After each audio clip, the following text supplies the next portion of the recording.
Hi everyone, this is me Nidhi Gupta, your English coach, and I welcome you all to yet another lesson from your first flight book. Okay ये जो sessions हैं आपके important sessions हैं, मैं बार बार आपको बता रही हूँ क्योंकि जो रेगुलर यूट्यूब पे आप वन शॉट सेशंस देखते हैं वो आपको चैप्टर की स्टोरी बताते हैं। यहाँ पर मैं आप लोगों को कीवर्ड्स भी साथ साथ बता रही हूँ हर चैप्टर के, जिससे कि आपको स्टोरी तो पता हो। आप लोग को प्रॉब्लम होती है ना मैम, स्टोरी तो पता है लेकिन फिर भी आंसर नहीं लिख पाते। इन सेशंस को देखने के बाद में आपके लिए फायदा होने वाला है। इस कंटेंट को देखने के बाद में आप स्टोरी तो समझ ही जाएंगे, टाइमलाइन तो समझ ही जाएंगे, उसके साथ साथ आप क्वेश्चंस में आंसर्स क्या लिखने हैं, कौन कौन सी लाइंस लिखने हैं, कौन कौन से वर्ड्स लिखने हैं, वो भी आप लोग समझ जाएंगे।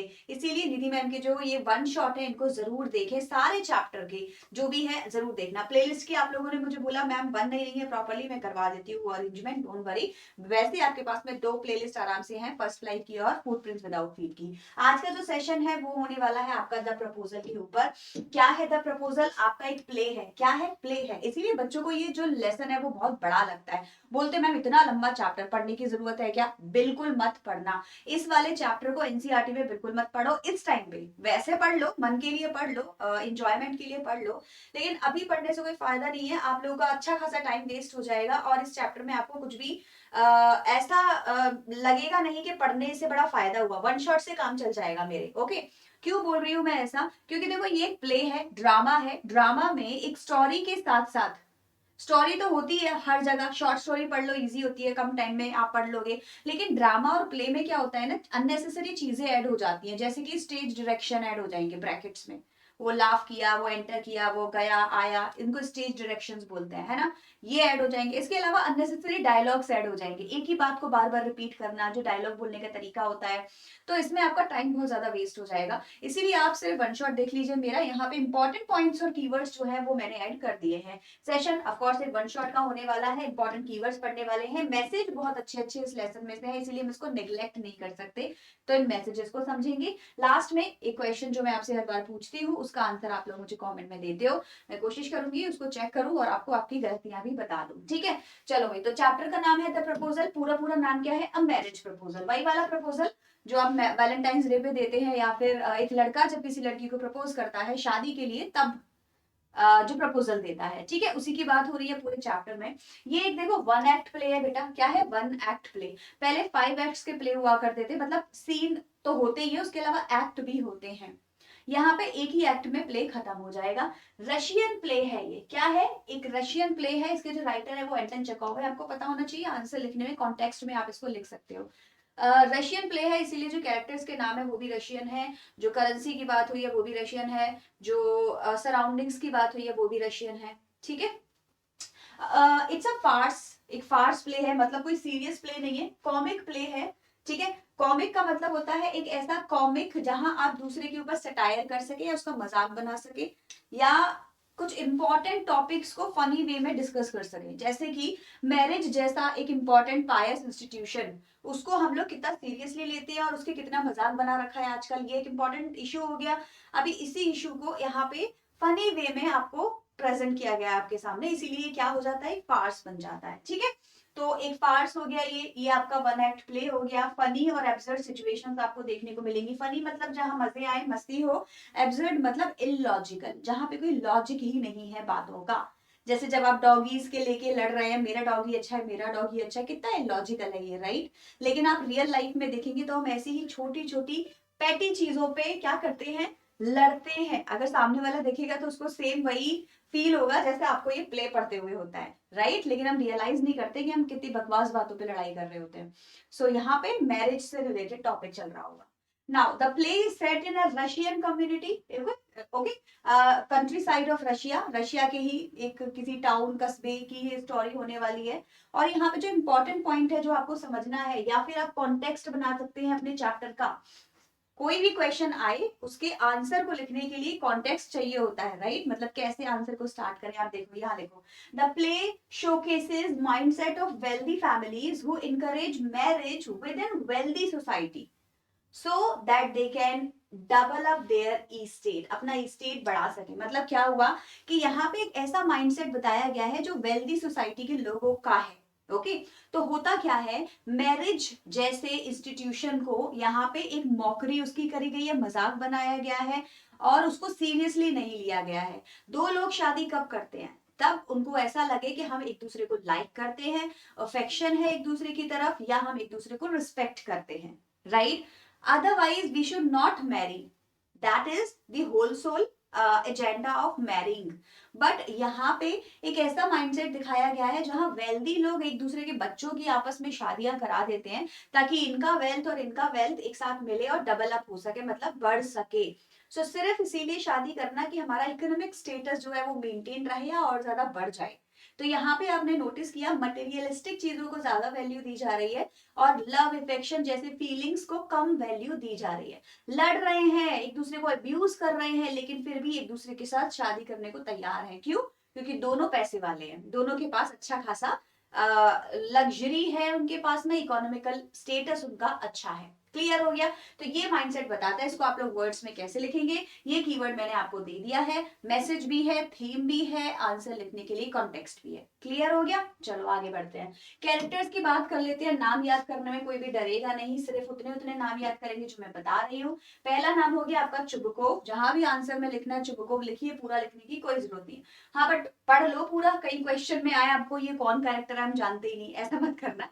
तो चुबकोव लिखने के लिए ये काफी है, बाकी आपको पूरा नाम पता होना चाहिए। स्टीफन चुबकोव, ठीक, तो इसमें और क्या करना। कौन है ये? एक वेल्दी लैंड ओनर है, मैंने आपको बता ही दिया, वेल्दी वेल्दी लोग हैं सारे। तो ये इसके पास में लैंड है और उसका मालिक है और खेती बाड़ी भी होती होगी इनके यहाँ पे। तो ये अच्छा खासा एक वेल्दी पर्सन है। दूसरा कैरेक्टर आपके लिए आता है लोमोव का, ये भी वेल्दी ओनर है, लैंड ओनर है और ये नेबर है किसका? चुबकोव का। तो ये दोनों नेबर हो गए, ठीक। अभी नटाल्या आई, तीसरा जो पर्सन है वो है नटाल्या। नटाल्या कौन है? चुबकोव की 35 ईयर ओल्ड डॉटर है और लोमोव इससे शादी करना चाहता है। क्लियर हो गया भाई? तो ये फादर हो गया, ये डॉटर हो गई और ये लवर हो गया, बोले तो शादी करने के लिए आया है। ये क्या है? Chubukov 25 year old daughter. Clear हो गया भाई? तो ये सारे आपके कैरेक्टर्स हैं। नाम मैंने आपको फिर बोला, अननेसेसरीली पूरी पूरी स्पेलिंग्स याद करने की जरूरत नहीं है। चुबकोव का हो गया, लोमोव का हो गया, नटालिया का हो गया। बाकी आपको पता होना चाहिए कि इनका नाम अगर क्वेश्चन में आए तो आप पहचान जाओ, पहचान ही जाओगे ऑब्वियसली, ठीक है। All three are quarrelsome people and they quarrel over petty issues, petty unnecessary issues, ऐसी बातें जिनके बारे में आप जबरदस्ती की बहसबाजी कर रहे हैं, उनको शांति से सुलझाया भी जा सकता है। लेकिन नहीं, ये तो ओनर है, वेल्दी पीपल है, तो ये तो ऐसे इजीली जाने नहीं देंगे। कहते हैं ज्यादा, जितना ज्यादा आपका स्टेटस बढ़ता है उतनी ज्यादा आप बेवकूफ होते जाते हैं, या आपका माइंड काम करना बंद करता है, उतने ही कम आप वैल्यूज को फॉलो करते हैं। तो वही यहाँ पे आपको दिखाया जाएगा, ठीक है। चलो सेशन की शुरुआत करते हैं। तो मैंने आपको बोला ये प्ले है, तो प्ले में क्या होगा? प्ले में होगा एकदम से कर्टन ओपन, है ना, कर्टन राइज होगा और कर्टन ड्रॉ होगा। तो उससे क्या होगा, आपको प्ले के बारे में ऐसा लगेगा कि भाई सीन हमारे सामने चल रहा है। तो यहाँ पे आपको वही डायरेक्शन दिखाया गया है कि भाई कर्टन राइज होता है। Lomov comes to meet Chubukov wearing a dress jacket and white gloves. तो ग्लव्स पहन के आया है, जैकेट पहन के आया है। इवनिंग ड्रेस में, जैसे हम जब किसी बॉल में जा रहे होते हैं, किसी पार्टी में जा रहे होते हैं तो ड्रेस पहन रहे होते हैं, वैसी ड्रेस पहन के जो लोमोव है वो चुबकोव के घर आता है। आप समझ गए होंगे क्यों आया है। क्यों आया है? नटालिया को प्रपोज करने के लिए आया है, ठीक है, प्रपोजल लेके आया है, इसीलिए उसके घर आया है। Chibukov asked the reason of his arrival and assumes that he must have come to ask for money. तो सबसे पहली बात, उसको क्या लगता है कि ये पैसे मांगने आया है, which he does not want to return. ठीक है। सबसे पहला आपको ये पता होना चाहिए कि जब चुबकोव आता है तो वो एक इवनिंग ड्रेस में आया है, white jacket and white gloves में आया है। चुबकोव को लगता है जब लोमोव आता है कि वो किस लिए आया है, पैसे मांगने आया है।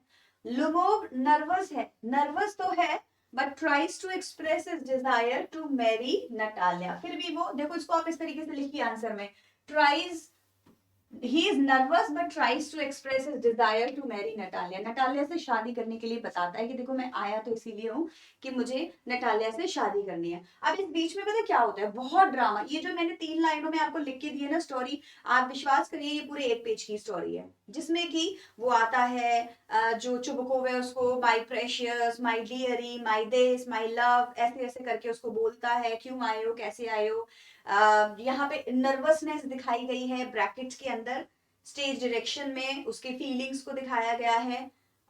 तो वो बहुत ज्यादा टाइम कंज्यूमिंग हो जाता है और रीडिंग में आपको अननेसेसरीली पढ़ने की जरूरत नहीं है।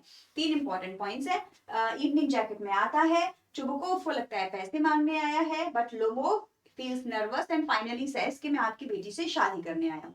तो proposes to नटालिया। क्लियर हो गया? चलो, चुबुकोव फिर बोलता है, Chubukov is happy with the proposal, और उसकी एक लाइन है जो वो बोलता है, आई have bin hoping for it for a long time. इससे आपको क्या पता चलता है कि चुबुकोव भी चाहता है कि लोमोव की और नटालिया की शादी हो जाए। I have been my it has been my continual desire. तो इसको देखो, जब आप आंसर में लिखोगे ना, तो मैंने यहाँ आई करके इनकी स्टेटमेंट को लिखा है, आप सीधी सीधी क्या लिखिए, Chubukov was also interested in this proposal and he said that it had been his continual desire. Right लिख सकते हैं ना इस तरीके से, इन केस इससे रिलेटेड कुछ भी लिखने को आता है तो, कि भाई उनकी शादी होनी चाहिए थी या नहीं होनी चाहिए थी, या फिर लोमोव को जब वो कहने आया तो चुबुकोव का क्या माइंडसेट था। पहले तो उसे लगा पैसे मांगने आया, जब उसको पता चला कि प्रपोज करने आया है, he really felt happy and he said that हाँ I am with this proposal and it had been my continual desire. Clear हो गया? ओके सो फिर जो लोमोव है उसको पूछता भी है कि आपको क्या लगता है नटालिया हाँ कर देगी? चुबुकोव बोलता है of course he will, and he calls Natalia. बोलता है कि उसको नटालिया को बोलता है she is a love sick cat. क्या है? एक लव सिक कैट है, मतलब उसको तो चाहिए कि कहीं से शादी कर ले, और मतलब उसको बहुत ऐसी है, वो उसको लव अफेक्शन से बहुत ज्यादा अटैचमेंट है। So better you marry her, and he leaves to call Natalia. Natalia को बुलाने के लिए चला जाता है। ठीक, तो वो जाएगा, एग्जिट करेगा, और यहाँ पे कौन बैठा है हमारा स्टेज पे? लोमोव बैठा है। अब लोमोव सोचेगा, अपने आप में ही बातें करेगा, और उन सारी बातों को भी आपको डायलॉग्स में लिख के दिखाया गया है ड्रामा के अंदर।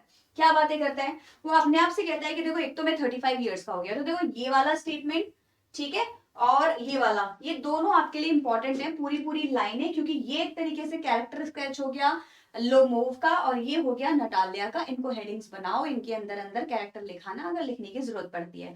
बाकी आगे पीछे से थोड़ा थोड़ा ले लो, जो जो मैंने दिया हुआ है आपको ऐड करके। ठीक है, लोमोव क्या है? 30 ईयर ओल्ड है, ठीक है, 35 ईयर ओल्ड है, सफर करता है किससे? हार्ट पैल्पिटेशन से, उसका दिल जोर जोर से धड़कने लगता है।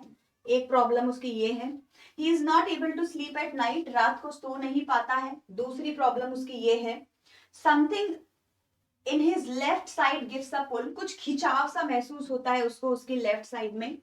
रात को जब सोने जा रहा होता है तो ल्यूनेटिक्स की तरह, पागल लोगों की तरह जंप करने लगता है, और उसको नींद नहीं आती है। मतलब कि अभी वो 35 ईयर्स का हो गया और उसको शादी करनी है, कोई तो हो जो मुझे थोड़ी हेल्प कर सके, या एक पार्टनर लाइफ में होना जरूरी होता है, तो वो मेंटालिटी अब इसकी बन गई है। सो वो बोलता है, I am already too old to get married and now I should lead a quiet and regular life. अब मेरी लाइफ कैसी रहनी चाहिए भाई? जैसी नॉर्मल लोगों की शादी होने के बाद होती है ना भाई, अपना सुबह मॉर्निंग में जो काम है, ब्रेकफास्ट लंच डिनर, काम पे जाना काम पे आना, रात को आराम से अपना रेस्ट करके वाइफ के साथ सो जाना। तो एक ऐसी मेंटालिटी ही फील्स कि अब मेरी बन जानी चाहिए, और एक रेगुलर लाइफ मुझे इन अपना एक रेगुलर लाइफ में रूटीन में आ जाना चाहिए, अदरवाइज अकेले अकेले तो मैं पागल हो जाऊंगा। तो इस तरीके से ये इसकी मेंटालिटी है कि अब मैं क्या करना चाहता हूँ, शादी करना चाहता हूँ। So he decides to marry Natalia. Natalia से शादी करने के लिए तैयार हो जाता है। अब ये नटालिया के बारे में बताएगा। क्या बोलता है? नटालिया कैसी है, शादी करनी चाहिए कि नहीं? Natalia is an excellent housekeeper. ठीक है, बोलता है अच्छी हाउसकीपर है, मेरे घर का ख्याल रखेगी। नॉट बैड लुकिंग, दिखने में इतनी अच्छी नहीं है बट इतनी खराब भी नहीं है, एंड वेल एजुकेटेड, पढ़ी लिखी भी है। तो चलो इसी से कर लेते हैं। तो आपको 3 कीवर्ड्स मिल गए नटालिया के लिए। लव सिक कैट अभी इसके फादर ने बोला तो उसको भी ऐड कर लेना इसमें। बाकी क्वेरलसम मैंने स्टार्टिंग में बताया था, तीनों चारों क्वेरलसम है, लड़ने वाले, लड़ाई करते हैं, लड़ाकू हैं, वो भी लिख देना इसमें। और क्या बचा? एक दो और अभी आपको चैप्टर के अंदर मिल जाएगा, तो उन्हीं को हेडिंग्स बना बना के आप अपना कैरेक्टर स्केच लिख सकते हो। अब क्या होता है, नटालिया फाइनली आ जाती है। वो इतनी सब चीजें अपने आपस में बातें कर रहा होता है माइंड से। अब ये सारी चीजें ना पता है पूरे पूरे पेजेस पे लिखी हुई है, लेकिन मैंने आपको यहाँ पे बस खाली इन शॉर्ट बता दिया, इतना ही आपके लिए काफी है। नटालिया आती है, और वो भी क्या हो जाती है, सरप्राइज हो जाती है देख के कि यार तुम इवनिंग ड्रेस में क्यों आए हो, किसी पार्टी में जा रहे हो क्या? उसको प्रपोज करती है, मतलब प्रपोज ऐसा वाला नहीं, प्रपोज से मतलब है उसको बोलती है आपको स्मोक करना है तो आप स्मोक कर लो, कुछ खाना है पानी लाऊं क्या करूं, जैसे नॉर्मली हम लोग बिहेव करते हैं जब घर में कोई आता है तो अच्छे से बात करती है। अब लोमो उसको बताने की कोशिश करता है कि मैं आपको प्रपोज करने आया हूँ, लेकिन प्रपोज का बताने से पहले जो डायरेक्शन है बातों का वो घूम जाता है आर्ग्यूमेंट की तरफ और बहुत सारे नए नए फैक्ट्स निकल के आते हैं। तो सबसे पहले वो बोलता है कि देखो हमारी फैमिली के टर्म्स बड़े अच्छे हैं, है ना, so we all have good terms, हमारी फैमिली के टर्म्स बहुत अच्छे हैं। और Lomovs and Chubukovs have always had the most friendly regard for each other, मतलब कि लोमोव और जो चुबकोव्स है वो कैसे हैं, बहुत अच्छे फ्रेंड्स हैं और एक दूसरे को रिगार्ड करते हैं, मतलब एक दूसरे की रिस्पेक्ट करते हैं, एक दूसरे को पसंद करते हैं। हम लोग फैमिलीज की बात हो रही है अभी, ठीक है। फिर बोलता है और देखो आपको तो पता ही है आपके जो ऑक्सन मीडोज, आपके जो बर्च वुड्स है, हमारे जो ऑक्सन मीडोज है वो भी लैंड जुड़े हुए हैं, वो भी नेबर्स हैं। तो बोल देता है that my oxen meadows touch your birch woods, तो बोलते हैं कि देखो हमारे ऑक्सन मीडोज और आपके बर्च वुड दोनों ही लैंड के नाम है इनके, ठीक है, खेती जहां होती है। बोलते देखो वो भी नेबर्स है, वो भी टच है एक दूसरे को। यहीं पे नटालिया उसको स्टॉप करती है, इंटरप्ट करती है, बोलती है व्हाट डिड यू से योर ऑक्सिन मीडोज, तुमने बोला तुम्हारे ऑक्सिन मीडोज। अब यहाँ से डायरेक्शन चेंज हो जाएगा बातों का, वो कुछ और बोलना चाह रहा था लेकिन अब बात कहाँ ऑक्सिन मीडोज पे आके अटक जाएगी। तुम्हारे हैं या मेरे हैं, किसके हैं। लाइन आपको ये काफी है पता करनी कि भाई he claims to be the owner of Oxen Meadows which earlier was a dispute property between both the families. ही नहीं शी आएगा यहाँ पे, नटालिया है ये, ठीक है। सो नटालिया क्लेम करती है कि ये मेरे हैं और लोमोव क्लेम करता है कि वो उसकी है, तो दोनों ले लो, ही और शी दोनों ले लो, कोई दिक्कत नहीं है, ठीक है। तो अभी लोमोव बोलता है my aunt's grandfather gave the land to your father's grandfather's peasants, कि मतलब तुम्हारे फादर के ग्रैंडफादर के पेजेंट्स को दी थी हमने मेरी आंटी की ग्रैंडमदर ने। My aunt grandmother gave the land to your father's grandfather's peasants, किसानों को दिया था यूज करने के लिए, बट बाद में तुम लोगों को लगा तुम्हारे ही है, तुमने अपने पास रख लिया। तो ये line just for the reference है, आपको आंसर में कहीं नहीं लिखनी, डोंट वरी, ठीक है। सिर्फ आपको बताना है, माइंड में आपको पता होना चाहिए कि लड़ाई किस बात पे हो रही थी। ऑक्सिन मेडोज तुम्हारे हैं या तुम्हारे हैं, तुम्हारे हैं या तुम्हारे हैं, बस ये चल रहा है, ठीक है। Natalia is in the perception that Oxen Meadows belong to her family, and this becomes the reason of a heated conversation between two of them. अब देखो आपको लाइनें चाहिए होती है ना लिखने के लिए, देखो ये लिखो, नतालिया का परसेप्शन था कि Oxen Meadows belongs to her family and this becomes a reason of a heated conversation between two of them. एक हीटेड कॉन्वर्सेशन दोनों के बीच में स्टार्ट हो जाती है इसी बात को लेके कि भाई तेरे नहीं है मेरे नहीं, मेरे हैं मेरे नहीं है तेरे हैं, ये ऑक्सिन मीडोज। तो इन लाइनों को यूज करके आप अपने आंसर्स को बहुत ब्यूटीफुली लिख सकते हो बेटा। अब नटालिया बोलती है देखो मेरे को ना प्रॉब्लम नहीं है, मैं तुम्हें दे दूंगी, ज्यादा महंगे नहीं है, बस 300 रूबल्स के, but I can't stand unfairness. देखो ये भी आप नटालिया के कैरेक्टर में जो लिख रहे थे ना वहां लिख दीजिए कि नटालिया क्वेरलसम थी, लव से कैट थी, but she can't stand unfairness. मुझे ये पसंद नहीं है कि मेरे साथ में कोई अनफेयर हो, चालाकी और झूठ नहीं पसंद है मुझे, ये वो बताती है। तो आप इसके कैरेक्टर स्केच में लिख सकते हैं अगर आप चाहें तो, और ये पूरा इंसिडेंट भी लिख सकते हैं। तो माइंड अपना बनाइए आंसर्स को लिखने के लिए, सब कुछ आपको मैंने दे दिया है, यहाँ इतना डेटा है ना इस पेज पे जो काफी है आपको अपने आंसर्स में मोल्ड करने के लिए। मोल्ड बोले तो एक आंसर बनाना है ना, कहाँ कहाँ पे उसमें क्या क्या कौन कौन से स्टेटमेंट की जरूरत है, सारे यहाँ से उठाओ और वहां लिख लो। और इतनी बार बोल रही हूँ, एक ही वन शॉट को आप कम से कम 2-3 बार भी देख लेंगे ना, मेरे हिसाब से आपको पूरा सब दिमाग में सारे मेरे जो वर्ड्स में बोल रही हूँ छप जाएंगे। स्पेलिंग्स ध्यान रखना, ठीक है। चलो सो अभी नटालिया बोलती है तुम ना हो ही ऐसे, तुम सबके सब हो ही ऐसे, लास्ट ईयर भी हमने तुमको थ्रेशिंग मशीन दी थी। आर्ग्यूमेंट बढ़ रहा है तो ये चाहो तो आप लिख लीजिए इस वाली लाइन को, लास्ट ईयर हमने तुम्हें लेंड की थी क्या, हमारी threshing machine, although on that account we had to put off our own threshing till November, तुम्हारी वजह से हमने अपनी थ्रेशिंग कम कर दी थी। जो हमारी खेती थी उसकी थ्रेशिंग करानी थी और हमने वो कम कर दी तुम्हारी वजह से, क्योंकि तुमको दे दी थी। और फिर भी तुम ऐसे निर्भर हो, तुम तो हमको क्या है गलत समझ रहे हो और हमारे ऊपर हमारे ही लैंड लेके जा रहे हो हमसे, तो you are not a good person. ऐसे में जब लड़ाई चल रही होती है बहुत सी बातें होती है, बहुत सी बातें होती है, नेसेसरीली आपको जरूरत नहीं है, दो जरूरत की थी मैंने बता दी, एक थ्रेशिंग मशीन की जरूरत थी, एक वो बोलती है अनफेयरनेस मुझे पसंद नहीं, दो इंपॉर्टेंट लाइन है बस, ठीक है, बाकी कुछ नहीं। जाओ एक बार रीडिंग करोगे भी ना, तुम्हें समझ आ जाएगा जितना जितना मैंने दिया है वो काफी था, इसके अलावा नहीं है जरूरत। चुबुकोव इतनी देर में एंटर करता है, उसका जो फादर है वो आ जाता है, फिर बोलता है उसको उसको नटालिया पूछती है किसकी है, नॉक्सिन मीडोज डैड बताओ इसको। तो चुबुकोव को बोलता है ऑफ कोर्स हमारे हैं बेटा, इसमें कौन सी कहने की बात है, वो तो हमारे ऑलरेडी है। अब तीनों में लड़ाई शुरू हो जाती है। Three of them shout and scream over the disputed property. Disputed मतलब जो झगड़े का कारण थी प्रॉपर्टी, शुरू से ही ना, शुरू से ही झगड़ा हो रहा था इस पे। फाइनली इन लोगों की हो गई थी, चुबुकोव की हो गई थी, बट अभी डिसाइड किसी ने नहीं किया था, मतलब एग्जैक्टली किसी को नहीं आइडिया था। तो वो करते क्या है, डिस्प्यूट करते हैं, मतलब झगड़ा करते हैं डिस्प्यूटेड प्रॉपर्टी पे, डिसरिस्पेक्ट करते हैं ईच अदर्स फैमिली। अब इतनी सारी बातें करते हैं, तुम्हारी आंटी ऐसी, तुम्हारे अंकल ऐसे, वो गैम्बलिंग करती है, वो किसी के साथ भाग गई थी, तुम्हारे यहाँ पे तो लोग ही ऐसे हैं, सारे के सारे ल्यूनेटिक हैं, ऑल यू लोमोव्स आर ल्यूनेटिक, बहुत सारी बातें करते हैं अननेसेसरीली, आपको जरूरत नहीं है। वो बोलते हैं तुम्हारी मदर के बैक पे हंच है, बहुत सारी बातें की जाती हैं। तो वो क्या करते हैं, सबसे पहले तो फैमिलीज को डिसरिस्पेक्ट करते हैं, क्वेश्चन देयर कैरेक्टर, एक दूसरे के कैरेक्टर को बोलते तुम्हारी आंटी तो भाग गई थी, तुम्हारे अंकल तो गैम्बलिंग करते थे, मतलब गलत गलत बातें बोलना शुरू करते हैं। Although they are very rich, they are very educated, but they are actually talking just the way as a normal person speaks। जैसे जो नॉर्मल लोग एक दूसरे की जब बुराई करने पे आते हैं तो पता नहीं कहाँ से कहाँ बातें चली जाती है ना, पुराने पुराने गड़ी मुड़ते उखाड़ना बोलते हैं जिसको, उस तरीके से ये लोग भी हरकतें कर रहे होते हैं। तो क्या फर्क हुआ आपका एजुकेटेड होने से, क्या ही फायदा हुआ। तो इस तरीके से यहाँ पे ये बातें चल रही होती है। मीनवाइल लोमोव जब ये सब हो रहा होता है, एक दूसरे को बोल रहे होते हैं, लोमोव की प्रॉब्लम शुरू हो जाती है। क्या हो जाता है उसको, हार्ट पैल्पिटेशन शुरू हो जाती है। So meanwhile Lomov suffers from extreme heart palpitation and numb foot. इसको ना दो तीन चीजें बहुत ज्यादा होती हैं, आप बार बार इसको देखोगे, मैंने लिख ली है, लास्ट वाली लाइन में लिखी है। हार्ट पैल्पिटेशन होता है, नम फूड हो जाता है, something is pulling in his left side, मेरा राइट ये रहा, लेफ्ट ये रहा, तो लेफ्ट साइड में कुछ उसको पुल कर रहा होता है। तो ये तीन चीजें इसको बार बार होती है।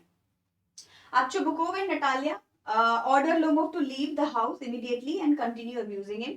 तो उसको बोलते हैं कि अभी के अभी हमारे घर से निकल जाओ, और उसको अब्यूज करते जाते हैं, करते जाते हैं, जब तक वो जा रहा होता है तब भी करते जाते हैं। चला गया भाई, ठीक है, लोमोव चला गया। दोनों फिर भी बोल रहे हैं ये कितना रास्कल है, कितना खराब है, ऐसे नेबर तो होनी चाहिए। बातों बातों में अब चुबुकोव बोल देता है नटालिया को, आया था बड़ा प्रपोज करने तुमको। And now Natalia is like what, किस लिए आया था। तभी चुबुकोव बताता है he came to propose you, how dare he propose you. And then Natalia changes his mind, her mind, बोलती है डैड पहले क्यों नहीं बताया कि प्रपोज करने आया था, go fetch him back. Fetch him back मतलब जाओ उसको वापस लेके आओ, I want to marry him. Okay, तो इसको आप कीवर्ड्स में कैसे कैसे लिख सकते हैं। Later on when Chubukov reveals that he came to propose Natalia, she gets surprise. तो जब उसको बताता है कि तेरे को प्रपोज करने आया था, वो सरप्राइज हो जाती है and suddenly regrets throwing him out. देखो रिग्रेट करती है टू थ्रो हिम आउट, उसको बाहर फेंकने का जो उसने डिसीजन लिया वो रिग्रेट करती है। देखो बीच बीच में से ना मैं हट जाती हूँ साइड में ताकि आपको स्क्रीन दिख जाए, आप स्क्रीनशॉट तभी ले लिया करो। She starts weeping and asks her father to bring Lomov back since she is also interested in the proposal। तो बोलती है, पहले तो चिल्लाती है, रोती है, बोलती है go and bring him back, उसको वापस लेके आओ, बिकॉज मैं भी इंटरेस्टेड हूँ इस प्रपोजल में, मुझे इससे शादी करनी है। चुबो को बड़ा गुस्सा करता है, बोलता है what a burden to be a father of a grown up daughter, है ना, एक ग्रोन अप डॉटर का फादर होना कितना दिमाग खराब करने वाली चीज है, तुम्हारा कुछ पता नहीं चलता, कभी तुम कुछ बोलती हो कभी तुम कुछ बोलती हो। फाइनली जाता है, लोमोव को बोलता है, आपस में मेरे ख्याल से आधे पेज की लाइन है ये, जहां पे ये लोग दोनों डिस्कस कर रहे होते हैं कि मैं नहीं जाऊंगा तुम जाओ, मैं नहीं बात करूंगा तुम करो। तो ये अननेसेसरीली के डायलॉग्स है, आप चैप्टर को बड़ा बनाते हैं, आपको बस पता हो जाना चाहिए कि वापस लोमोव आ गया। लोमो वापस आ गया, नटालिया ट्राइज टू काम हिम डाउन, उसको काम डाउन करने की कोशिश करती है कि नॉर्मल हो जाओ, नॉर्मल हो जाओ। तो एक तो उसको काम डाउन करने की कोशिश करती है, और एक और चीज क्या करती है, tries to change the topic of the discussion. Discussion जो हो रहा होता है उसका टॉपिक चेंज करती है, बोले छोड़ो तुम्हारे हैं, हाँ ऑक्सिन मीडोज तुम्हारे हैं, डोंट वरी। अच्छा बताओ तुम शूटिंग पे नहीं जा रहे हो, हंटिंग पे नहीं जा रहे हो, ऐसे करके नॉर्मली उसको काम डाउन करने की कोशिश करती है। और उसी बात बात में एक और टॉपिक शुरू हो जाता है और ये फिर से झगड़ा करते हैं। अब दूसरा टॉपिक क्या होने वाला है, बाय द वे वो बोलता है that my heart is palpitating very very awfully and my foot is going to sleep and there is something keeping pulling in my leg. मैंने बताया था ना आपको, तीन चीजें हैं जो बार बार कहता है, इन तीनों कीवर्ड्स को आप याद कर लो, जब भी आपको उसके बारे में बताना हो बता देना, ठीक है। हार्ट पैल्पिटेशन होता है, something in left is pulling him, and numb हो जाता है उसका फूट, फूट जो है लेग फूट नम हो जाता है। अच्छा, फिर बातें करते करते क्या होता है कि दोनों की एक और आर्ग्यूमेंट शुरू हो जाती है कि किसका डॉग बेटर है। Both argues over their dog, Squeeze and Guess, Squeezer है एंड गैस है, और बोलते हैं कि इन दोनों में से कौन सी बेटर ब्रीड है। होता क्या है कि जब बातें चल रही होती है शूटिंग के बारे में, तो बोलता है अरे मेरा डॉग है वो लेम हो गया है, उसके लेग में कुछ प्रॉब्लम हो गई है, और फिर बोलते हैं अरे तुम्हारा इतने का आया, मेरा इतने का आया, मेरे की ब्रीडिंग अच्छी है, तुम्हारा ओवर शॉट है, तुम्हारा ये है वो है, कर करके फालतू की बातें कर करके यहाँ पे कंक्लूजन आता है कि दोनों लड़ रहे होते हैं कि मेरा डॉग ज्यादा बेटर है, तुम्हारा ज्यादा। फिर चुबुकोव आता है, चुबुकोव को भी पूछते हैं कि भाई किसका बेटर है, तो चुबुकोव भी बोलता है हमारा डॉग ज्यादा बेटर है, उसकी ब्रीडिंग ज्यादा अच्छी है। तीनों फिर से क्या करते हैं, हाइपर हो जाते हैं टॉप के ऊपर, और ऐसे ही करते करते लोगों को दिन में तारे नजर आने लगते हैं और वो अनकॉन्शियस हो जाता है, टेंशन बढ़ जाती है। अब चुबको बोलता है ये तो लगता है मर चुका है, अब कौन प्रपोज करेगा तुमको, कैसे होगी शादी, उसको पानी वानी पिलाते हैं। सो द प्रपोजल, देखो यहाँ पे इंपॉर्टेंट लाइन है, कीवर्ड आप यूज करिएगा, the proposal is in danger of being forgotten amidst all this quarrelling, quarrelling के बीच में प्रपोजल को भूल जाते हैं सब लोग, है ना। But economic good sense ensures that the proposal is made. Economic good sense मतलब कि जो पैसे के लिए जो इन लोगों का दिमाग चलता है कि यार शादी तो करनी पड़ेगी, नहीं तो कैसे काम चलेगा, इसकी और हमारी वेल्थ को इक्वल होना पड़ेगा, यही तरीका है, शादी शादी ही तरीका है हम लोगों को मिलाने का। ये जो good sense of economical status है वो उसको भूलने नहीं देते प्रपोजल को, प्रपोजल होकर ही रहेगा, चाहे मर रहे हैं, कट रहे हैं, बुराइयां कर रहे हैं, लड़ रहे हैं, पर प्रपोजल जरूर होगा, शादी जरूर होगी, ठीक है। तो होता क्या है, लोगों को पानी पिलाया जाता है, लोगों को कॉन्शियस हो जाता है। When Lobo becomes conscious, they give him some water to drink and Chubbuko urges both of them to get married. तो बड़ा ही फनी सा इंसिडेंट है ये, अगर आप रीडिंग करेंगे तो हो सकता है आपको समझ आ जाए, है ना। उसको बोलता है कि जाओ शादी कर लो, मतलब एक दूसरे के हाथ को किस करो, इसको प्रपोज करो, तुम हाँ कर दो। तो बड़ा इंसिडेंट है, आधे पेज का इंसिडेंट है, जिसमें वो बोलता है फिर से तुम लड़ने लग जाओगे, या फिर हो सकता है कि तुम फिर से अनकॉन्शियस हो जाओगे, तो इससे तो अच्छा है एक दूसरे को प्रपोज करो, पहले मेरा काम खत्म करो, मेरी लड़की की शादी हो जानी चाहिए तुमसे, दैट्स इट। तो उसका माइंड बस यही काम कर रहा है, या लड़ना है लड़ो, एक दूसरे को शूट करना है कर दो, बट लेकिन शादी जरूर कर लो, ठीक है। So Lomov agrees to propose and kisses Natalia's hand, उसके हाथ को किस करता है, मतलब जो कि रिचुअल है शादी करने के लिए। But both of them continue arguing on which dog is better, और जो लास्ट लाइन में बताया गया है कि जो आर्ग्यूमेंट है वो चलता रहता है, हुज डॉग इज बेटर, तुम्हारा या मेरा, लड़ाई खत्म नहीं होती है। तो अनकॉन्शियस है, अनकॉन्शियस नहीं है, थोड़ा थोड़ा होश में आ गया है लोमो, लेकिन फिर भी वो समझ नहीं पा रहा कि मेरे से क्या, मैं क्या कर रहा हूँ, प्रपोज कर रहा हूँ, किस भी कर रहा हूँ, लड़ भी रहा हूँ, हैंड को किस भी कर रहा हूँ, आर्ग्यूमेंट भी कर रहा हूँ, तो सारी चीजें वो करता जाता है, और वहीं पे दोनों लड़ रहे होते हैं। तो लास्ट में चुबको है बोलता है शैंपेन मंगाओ, शैंपेन मंगाओ, मतलब वो एक तरीके से दोनों की बात को काटना चाहता है कि भैया लड़ाई खत्म कर दो अब, क्योंकि अब जो है शादी करने का टाइम आ गया है। एंड कर्टेन ड्रॉ हो जाते हैं, मतलब कि जो आपका प्ले है वो फिनिश, खत्म हो जाता है। हुआ क्या, क्या सीखा आपने, तो एक तरह से देखा जाए तो बहुत ही इलॉजिकल सा प्ले है, बकवास, कुछ भी इसमें था नहीं, फनी है, ऑफ कोर्स मजा आएगा, अगर एक्टिंग अच्छी होगी तो आपको देख के बड़ा अच्छा लगेगा, डायलॉग्स बहुत अच्छे हैं, बोलने का तरीका, डिलीवरी बहुत अच्छी है, लेकिन फिर भी जब आप देखेंगे चैप्टर को तो इसमें कुछ ना कुछ मैसेजेस हैं जो आपके सामने आपको दिखाई देंगे, मोरल मॉरल लेसन जिसको बोलते हैं। जैसे कि the drama exhibits the greed of rich families, specially Russian families की बात हो रही है यहाँ पे, क्योंकि रशिया की स्टोरी है ये, ओके, रशियन कैरेक्टर्स हैं। So greed of rich families who wants to marry their children into other wealthy families without giving much importance to other facts. Other facts कौन कौन से हो गए आपके, love, affection, respect, caring, support, emotional support, ऐसी चीजों से कोई मतलब नहीं है, सिर्फ इसीलिए क्योंकि वेल्दी वेल्दी। और आपने देखा भी होगा ये बहुत ज्यादा एक नॉर्मल चीज हो गई है रशिया में, नहीं हर जगह। शादी कोई भी बड़े जो एक बड़ी फैमिली वाले लोग होते हैं ना, वो कभी भी अपने लड़की की या लड़के की शादी सेम स्टैंडर्ड में कराना चाहते हैं, नीचे वालों से नहीं कराना चाहते। क्यों? क्योंकि उन्हें लगता है या तो ऊपर से हो या हो ही, और मतलब या तो सेम स्टैंडर्ड में हो या और ऊपर हो, है ना। आप समझ गए होंगे मैं क्या बोल रही हूँ। तो बहुत रियल प्रॉब्लम है ये। और जब ऐसा होता है कि दोनों का स्टेटस सेम ना हो, लड़के लड़की का, तो शादी में बड़ी दिक्कत आती है ना। उनको लगता है that we are made for each other, but family को लगता है that you should marry in the same caste, in the same standard, so that you don't have problems in future. So सबका अपना अपना माइंडसेट है anyway. लेकिन हाँ, of course ऐसा नहीं होना चाहिए कि आप लड़ रहे हो, मर रहे हो, लेकिन फिर भी पैसे के लिए शादी कर रहे हो। वो चीज तो गलत है, वो चीज बहुत गलत है। ठीक है, चलो। सो एक तो ये टॉपिक है आपका कि आपने क्या है, मैरिज इंस्टीट्यूशन के ऊपर, है ना, क्या है, मोकरी है, आपने मैरिज का मजाक बनाया है। एक तो ये हो गया जो आपका इंपॉर्टेंट जो टॉपिक मुझे समझ आता है। ठीक है, दूसरा जो है वो है फॉरगिव एंड फॉरगेट का, कि आपको अपने अंदर दो क्वालिटीज बहुत ज्यादा होनी चाहिए। Exhibit the qualities of forgive, दूसरे को माफ करो और इस बात को भूल जाओ। ओके, तो हमें पुरानी बातों को बार बार दोहराना नहीं चाहिए, हमारे रिलेशनशिप के लिए ये अच्छा बिल्कुल नहीं होता है। सो एक रीडर्स के माइंड में फॉरगिव एंड फॉरगेट की जो माइंडसेट है वो लाने के लिए इस चैप्टर में अच्छे से इन चीजों को एक्सप्लेन किया गया है। दूसरा पॉइंट थर्ड, एक अनमैरिड गर्ल जो होती है वो किस तरीके से अपने पेरेंट्स के ऊपर बर्डन होती है, इस चीज को यहाँ पे बहुत अच्छे से दिखाया गया है with the help of Natalia's character and Chubukov's character. Chubukov ने इस चैप्टर में 2-3 बार ये बोला है कि एक डॉटर का फादर होना एक बर्डन की चीज है, मतलब टेंशन वाली बात है। और 35 ईयर्स की है तो इससे कौन ही, 30 ईयर्स की है तो इससे कौन ही शादी करेगा, इससे तुम कर लो और इसको ले जाओ। इस तरीके से बेसिकली यहाँ पे ये बताया गया है कि एक ग्रोन अप डॉटर का फादर होना एक कंसीडर किया जाता है as a burden. Now cordial relationship between neighbours होना चाहिए, आपके नेबर्स के साथ में आपकी रिलेशनशिप बहुत अच्छी होनी चाहिए। छोटी छोटी चीजों पे आप झगड़ा अगर करते हैं तो आप अच्छी प्रैक्टिस नहीं कर रहे हैं। It's not a characteristic of a good neighbour, right. तो नेबरहुड कैसा होना चाहिए और कैसे आप उसको अच्छा कर सकते हैं, इसके ऊपर क्वेश्चन आ सकता है।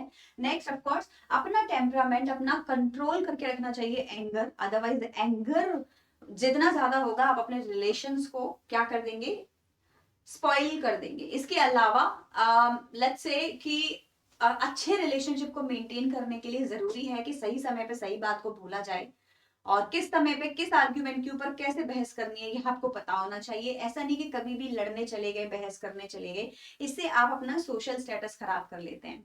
अगर आप एजुकेटेड हैं तो आपको कोशिश करनी है कि आप अपने एजुकेशन को वेल मेंटेन करके रखें, अदरवाइज लड़ाई तो कोई भी कर सकता है, राइट। तो ये कुछ इंपॉर्टेंट मैसेजेस हैं जो इस चैप्टर में से आपको देखने को मिलेंगे। क्वेश्चन की बात कर लेते हैं जो मुझे बड़ा अच्छा लगा, और मैं चाहती हूँ कि इस क्वेश्चन के ऊपर आप कुछ ना कुछ मुझे कमेंट में जरूर बताएं। कीवर्ड्स बताया करिए, अगर आपको आंसर्स नहीं लिखने होते हैं और आंसर लिख सकते हैं तो बहुत अच्छी बात है।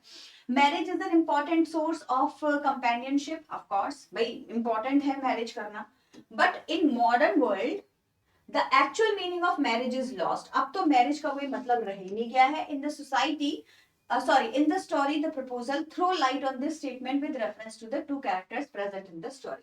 तो कैरेक्टर दो कौन कौन से की बात हो रही है, एक हो गया हमारी नटालिया, है ना, और दूसरा हो गया हमारा लोगो। इन दोनों के कैरेक्टर को देखते हुए आपको बताना है कि क्या मॉडर्न वर्ल्ड में हम लोग मैरिज को लॉस्ट कर चुके हैं, इसका रियल मीनिंग, या अभी भी मैरिज उसी तरीके से होती है जैसे पहले हुआ करती थी।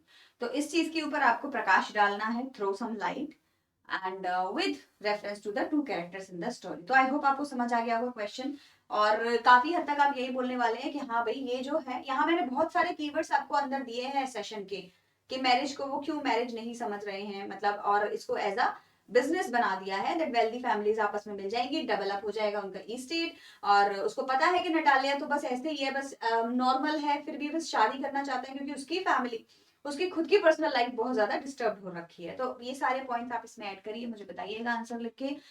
धीरे धीरे सारे सेशंस आपके पास आ ही रहे हैं, प्लेलिस्ट बन जाएगी। ये था द प्रपोजल। नेक्स्ट सेशन बहुत जल्दी, कल ही ऑफ कोर्स आपके पास में आ जाएगा। सारे लोग सारे सारे चैप्टर्स के कीवर्ड्स लर्न करके रखो। All the best everyone and take care.